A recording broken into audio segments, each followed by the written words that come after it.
And a good morning to you. Welcome to another week of broadcasting here at WSGW, the Art Lewis Show for this Monday morning. I have my times juxtaposed.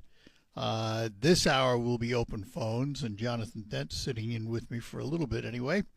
And next hour we will talk to Tammy Grief and Jordan Dice about an upcoming Choral Society concert at the Court Theater in Saginaw. So that's what's ahead this morning. We'll also at 11 o'clock learn about the need for vendors for the upcoming builders. Yeah, you know what I mean. The HBA, thank you, the Home Builders Association. My senior moment there. Danae will be with us from the HBA Great Lakes Bay to talk about the need for vendors for Frankenmuth in an upcoming show. All of that is ahead this morning. Did you watch the Super Bowl, Mr. Dent? No, I didn't even know who won until we talked about it on the morning team Are today. you kidding? Yeah. What were you doing? Sleeping. I stayed up too late reading, but... Well, you're one of probably handful of Americans who didn't. Yeah. No interest. Oh, well, that's, yeah. I did stay up and watch.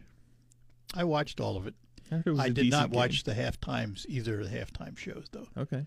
That's when I took care of things I needed to take care of. Yeah.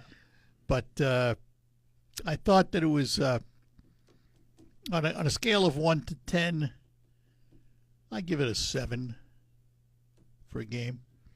It was a defensive showcase for Seattle. Absolutely unbelievable what they did and how they did it. They, and it was an enormous weakness pointed out for the Patriots' offensive front line. Yeah. Because Seattle showed up with 4 guys on the line. That's it. They didn't bring in 6 or 8, and big push to blitz. 4 guys. They sacked 7 times and forced a lot more. Yeah. I mean, it was just they Patriots had no answer for them. That's no crazy. answer. It was weird. I've never seen a defensive performance like that. In the Super Bowl, when you'd think the Everybody offensive should be, line would be yeah, you bet. tip top. Especially Patriots had scored well during the season and everything, but they could not figure out the defensive strategy of Seattle. Couldn't do it. Took them till the last quarter to get any points on the board. Well, So, play a good game. well, that's what it's all about. Yep. 2 best teams, theoretically, so they say. But the reality is, and it's been said many times, on any given day, any team can beat any other team. Exactly. Never fails. Commercials, of course, were front and center, as always, in the Super Bowl at $8 million apiece. Yikes. And they were loaded with big-name stars. George Clooney was doing a couple of Uber Eats commercials. There was a ton of big-name people involved this year. I've liked Super Bowl commercials in the past, but whenever I think of really good Super Bowl commercials, I think of the Breaking Bad Popcorners commercial from years ago, and I'm like, I haven't seen one that tops that yet. I'm not familiar with it. Basically, they recreated scenes from Breaking Bad, but instead of making meth, they were making these Doritos popcorners. Oh, yeah, Doritos. chips. Yes. Yeah. Doritos had some good ads. Yeah. My favorites this year. I like the positive, good feeling ads. And Lay's potato chips. They had 2 good commercials. Their first one though was the farmer handing over the keys to the farm to his daughter. Mm. They had an ad campaign a while ago that was all about the family farms that they buy from, and I liked that ad campaign. Exactly. So. Well, this was kind of a continuation, except the farm passed to the daughter. And the Clydesdale, I love the Budweiser Clydesdale commercials. I think they're very, very creative. And this was the two American icons, of course, the Clydesdale and the American Eagle, and how the colt, the young Clydesdale, found a young eagle bird, whatever you call them, and how they grew up, and how at the end you see the Clydesdale running and the eagle flying off of him full grown. It's pretty good. And it had nothing to do with beer. Well, at the end it says Budweiser. Budweiser, you know who it was. Yeah, exactly. I mean, that's good branding. Well, it is, because the Clydesdale is so iconic. When you see a Clydesdale, you think Budweiser. Yeah. Which, I was on YouTube the other day, and I came across some of the history of the Clydesdales and how they got to be, and how they were purchased, and one of the owners bought them, and all of a sudden there was a wagon, and all this creativity early on, and how they got to be what they are today. Pretty interesting stuff. Anyway, we have open phones, just to reiterate, till 10 o'clock, 989-752-6111. If you haven't noticed, we might be breaking the back of this cold weather this week. Yeah. Yeah. Yeah. Bring it on. Please. I've had enough. It was nice to see the sun yesterday. It was. I liked that. Even though it was 10 degrees when you went outside, it was nice to see the sun. And we're in for a little more of it this week. Tomorrow we should be actually over freezing. That's what I saw. Yeah. The 37, I think, is projected high. Begin the season of gray slushiness. Yeah. Yeah. I wish it would warm up, just go away in a hurry. That would be great. The problem with that is then you get mud. I'll take mud over that garbage any day. No, I can kick the snow off my shoes. Mud is a lot more difficult. But they are saying parts of the country are going to get a break. The warm air is moving east. And according to Kai Kirkow, who is an AccuWeather meteorologist, the high-pressure system that was over California has kept winter weather at bay, going to weaken, so they are liable to get some cold weather out west. And we will benefit by getting some warmer weather. So Punxsutawney Phil didn't hold up for a whole week even before. No, it's not spring yet. It's still winter, yeah. It's still winter. Yeah, no. It's still winter, and they're having a big cold spurt out in the west, in Nevada, and those areas. And some of that, I mean, who knows whether that'll make it here or not. But our problem was not the weather moving from the west. Our problem was the polar vortex coming down. Yep. We still haven't had our first false spring, or our second false spring. So no. We or maybe our third sometimes. Yeah, we're not even close. No. For my senior friends out there, of which I am a proud member, Governor Whitmer's budget has a proposal for a $90 million property tax break for Michigan seniors. And it's part of her presentation, which will be Wednesday. It's the state budget presentation. And the new property tax credit would be the second major Whitmer tax initiative aimed at seniors. 2023, the legislature did away with the Snyder pension tax on pensions. And it's just going to be interesting.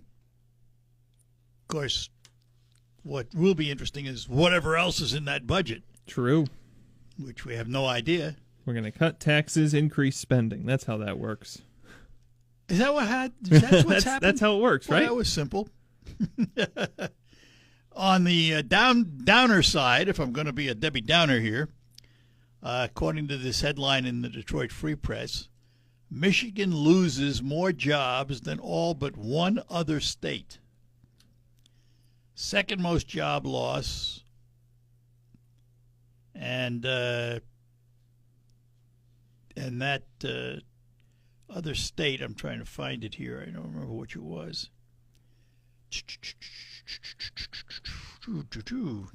Well, this is kind of what we were talking about last week, too. Yeah. With industry not being, a big grower here in the state. Yeah, I'm trying to look for it, too. I can't find it. I'm looking right at it, and I can't find it. Yeah. But we talked about a little bit of, Georgia.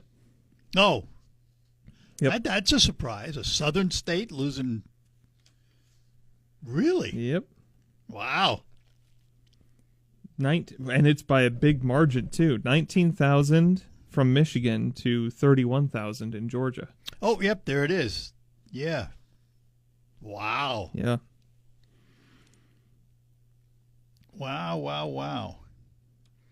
And what makes it even more troubling is last year at this time, Michigan only lost 2,923 jobs. Mm-hmm.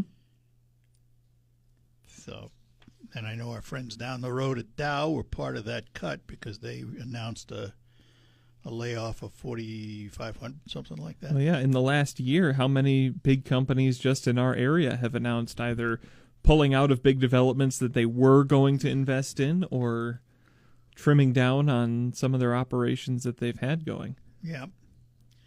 I don't know. It's a darned if you do, darned if you don't. Depends who you talk to.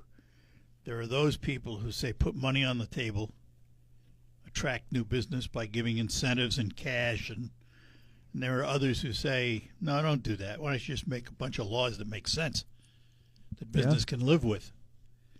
I like that idea because cash on the table, first of all, doesn't guarantee success. And it's not long term. And it's not long term, whereas if you pass laws that make sense, that attract business and that are attractive for business, mm-hmm. you have some foundation, it seems to me. You give a business a tax break for 10 years, they come in, they make use of that tax break, and then 10 years later... Could be they're gone. Yeah. Possible. Pretty good chance of it. Yeah, possibility. Or they get tied up in red tape and what have you and never fulfill the obligation. Yep. So I just say make sense. Have laws that make sense. It's too hard nowadays. There's too many laws that don't make sense on the book that would need to be... Well, replace them. Come up with a business package that makes a business say, yeah. I want to go to Michigan. Mm-hmm. Now, there's some things you're not going to be able to fix about being in Michigan. We're sort of a northern grown peninsula.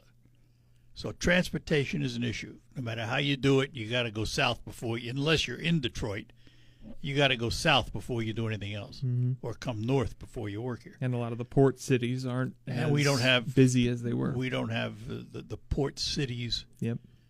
That others have.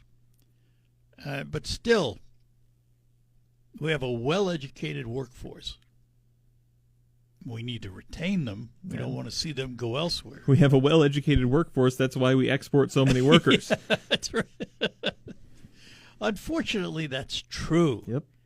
All right, we're going to take a break. Lines open 989-752-6111. Did you watch the Super Bowl last night? What'd you think of the game? What'd you think of the commercials? Jeff Grafke here. I called last week and somebody said, why do we hear about that all the time? There's so much going on in the world. Why do we hear about that? Why is that a headline? I can answer that question, though. Since the beginning of Hollywood and all of that stuff, this nation has been fixated on A-list personalities. Let's put it that way. Yep. When I grew up in the 50s, you went to the magazine stand and there were all kinds of gossip magazines about the stars. We have always had that fascination with people of fame. And consequently, if Mrs. Guthrie would have been the mother of Nobody we ever heard of. We would have never heard of her. Mm-hmm. Would have been another kidnapping. They go on all the time, unfortunately. But because it's Savannah Guthrie's mother, it has become top of the mind news. And it's just another continuation of the star pull power, if you will, in the country. I was listening to a podcast yesterday, and they were talking about parasocial relationships and how mass communication has kind of really driven that. And it started with, like, radio and then TV stars. Oh, yeah. And just people that people feel like, oh, I know this person. Oh, no, you don't. Well, but they, I get that. And but that becomes the obsession with stardom and Hollywood and all that. Yeah. All right, let's talk to Dan in Bay City. Dan, good morning to you. Good morning. Haven't talked to you in a while. Yeah. But you were talking about the, losing jobs. And Yep. Well, unfortunately, in January, we lost 108,000 jobs in America. In America, And, yeah. Yeah, and then last year we lost 1.1 million jobs in America. For the year. Over the course of the year. Yeah. Yeah, well, yeah. So I don't know. There's quite a few job losses. It's not just Michigan. I know Well, you said Michigan was the top dog. Well, second dog. Georgia was top dog. So, so that's 54% surge from the year 2024. It's a lot of people, and I guess I don't want to bring in the Trump policies, but Sure you do. I guess I can hear that in the comments. Of course you do. I just wonder. Are we a year, 2 years off from the prosperity that was promised to us, or Well, is it going the other way? I don't know. It's hard to know. But these things, I don't care what politicians say, Trump or any other politician. They can make all kinds of promises. And then the reality of the office sets in. And yeah, sometimes it takes years to accomplish what they thought they could do in a day. And that it's just unrealistic to think that just because a politician says full employment and all of that stuff, blah, blah, blah, blah, that it's going to happen overnight. I don't care which politician it is. Doesn't matter. Don't care what party it is. They're all the same. They make promises and then find out when they get there, well, maybe it's going to take a little longer than I thought. It's the nature of the beast. Yeah, I guess you're right there. It's it's the hills and valleys, right? Well, it's the what I call the saying what you need to get elected syndrome. Well, a lot of it was blamed on corporations cutting back, of course, and then a lot of it was, they said, had to do with AI. Some of it is going to have to do with it. AI is something we got to learn to deal with. Yeah, I think that's going to kind of level off stuff, and I don't know if there's going to be a lot more progress in hiring people. Well, time will tell. That's right. my philosophy. Thanks. Hey, thanks for calling. Have a good day. Take care, Dan. Bye-bye now. Hey, I'll be in Myrtle Beach, so I won't be talking to you for a while. Lovely. Yeah. I hope the weather's right. better for you. Take care. I do too. Take Thanks, care. guys. Bye-bye now. Cam and Freeland, hang on. We'll get to you right after these notes. For 60 years,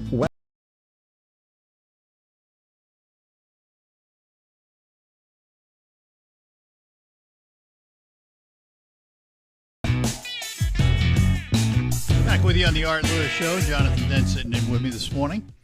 And Cam is in Freeland. Cam, good morning to you.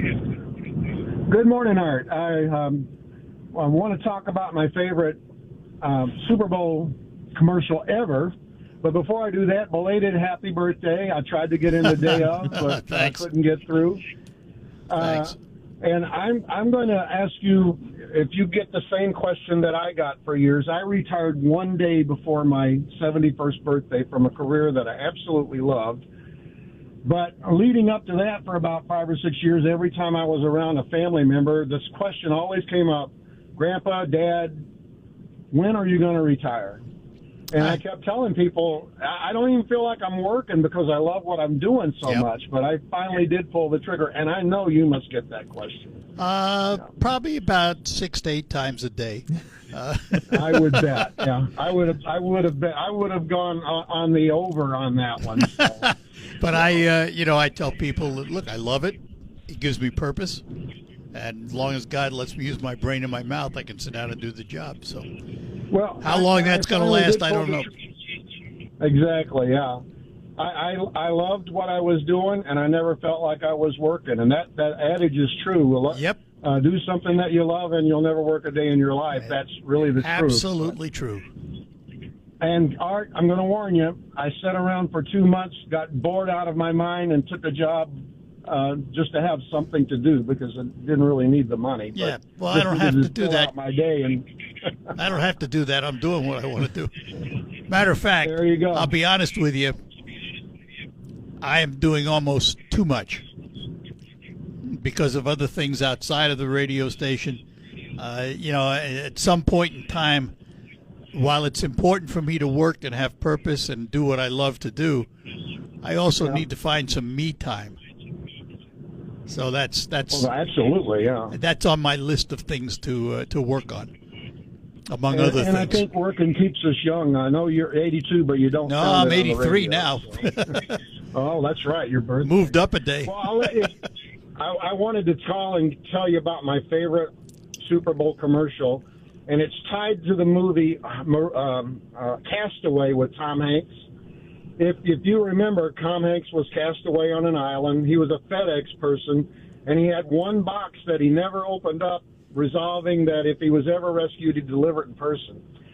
Well, in the Super Bowl that followed that movie, FedEx put together a commercial that showed a character playing Tom Hanks' character coming up to the door. He knocks on the door and explains to the lady he was marooned on an island for however many years. And I had kept this box, and I resolved I was going to deliver it personally if I ever got rescued. And he hands it to her. She goes, "Oh, well, thank you." And he turns to walk away and says, "Oh, wait a minute. What was in the box?" And she says, "Oh, just stupid stuff like a solar-powered phone, seeds, and a whole long." And then she goes down this whole long list of stuff he could have used. Survival invaluable if you're marooned on a desert island, you know. Yep. And then it cuts away to the FedEx logo, something about "we deliver" or whatever. Yeah. And that spot is actually available on YouTube if anybody wants to look it up. Oh, they're all there. Yeah, it is. Yeah, it I've is. seen that one. That one's good. Yeah, it is. That was one of the better ones. That was excellent. Well, of all the, you hear a lot of these commercials are great, but how many of them can you remember 6 years later, or how long it's been? Well, something else. 23 years later. Yeah, something else too. How many of them are about products you never heard of, and you don't remember the names because you're watching the commercial, but they don't deliver the message the way you think it should be delivered. Happens a lot. Yeah. There were a bunch of commercials yesterday. I can't tell you who they there were were for. several like that. Yeah. Yeah. All right. Yeah, that's. Cam, You have a blessed day, sir. You too. And Thanks. don't retire. Don't retire until you're absolutely ready. Well, I have a philosophy. It's called expire to retire. Well, I promise you'll be bored out of your mind if you ever give it up. So that's keep why doing what you love, and you'll never work a day in your life. You got it. All right, Cam. Thanks. Have a blessed day, guys. You too. Take care. Bye-bye now. Nobody ever asks me when I'm going to retire. It's not even in your lingo yet. No.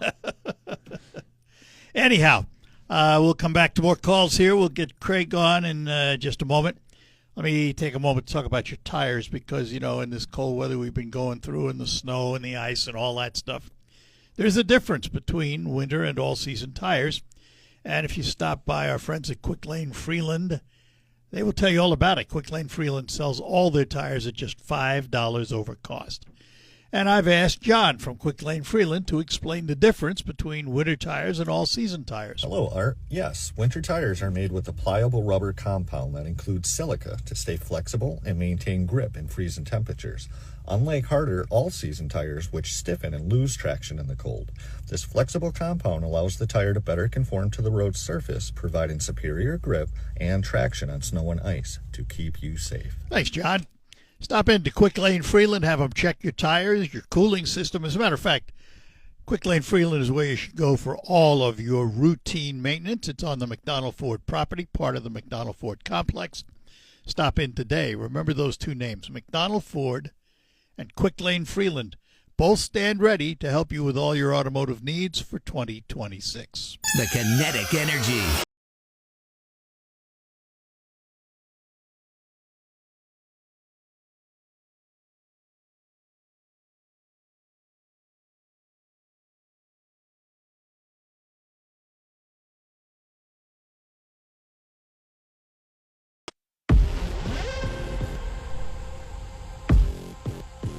All right, we're back with you here on WSGW, and let's head up to West Branch and talk to Craig this morning. Craig, good morning. Good morning, Art. Morning. I turned on and started listening. I heard the guy talk about, things aren't happening as fast or whatever. Our country has run out of patience. Everybody expects everything right away. He said... We're all shaking our heads. And got to have it right away. And are you going to vote for a candidate that comes on and says, well, I'm going to do this, but if the Congress doesn't go along with me, I can't get it done. So if he comes out and be honest like that, nobody's going to vote for him. Yeah. He's got to come out and say what his plan is. And we've heard this from our president. He's got a plan. He's out all over the world trying to sell our goods. And then once we do get an order, you can't make the order in one day. You can't hire all the people. You can't build the plant in one day. You can't retool the plant in one day. Can't happen overnight. And then we got such a separated government, and it's trickling down to people on the street. We're just everything's separated. We got a governor. She's not going to be in any picture with Trump selling our state to anybody because she can't be in the picture with him because her party will. Yeah, but actually, disband her. She's actually, she's just to correct that. She's actually gone to the White House several times, and she's been seen with him, and actually is there to try and sell the state. So I'll give her credit where credit's due. Okay, all right. Well, we got 2 U.S. senators in this state, both Democrats. They're not going to side with him at all, and they're not going to do it in the public eye. They might make a trip over to his office or him to their office, but nobody shows us that. So everybody believes that nobody's talking to each other. Yeah.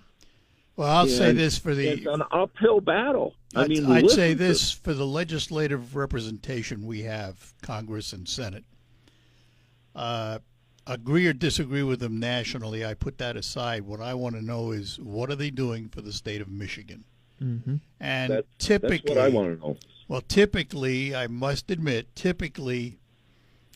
if there is some piece of legislation that impacts Michigan, they typically come out for Michigan. I'm going to give them that credit. Historically, they've been really good at getting Michigan a piece of the pie. Yeah. Absolutely. But there are a lot of things that disagree with them on. When we take a look at those votes in Congress, it's party line all the time. We got to get away from this. Yeah, here's the problem. Here's the problem, though, Craig. Here's the problem. The only votes you hear about are the big ones. You don't hear about the everyday votes that actually going on, and they make the impact. That's absolutely true. So it's unfortunate because what's happened today is because of the internet, social media, and all these other things.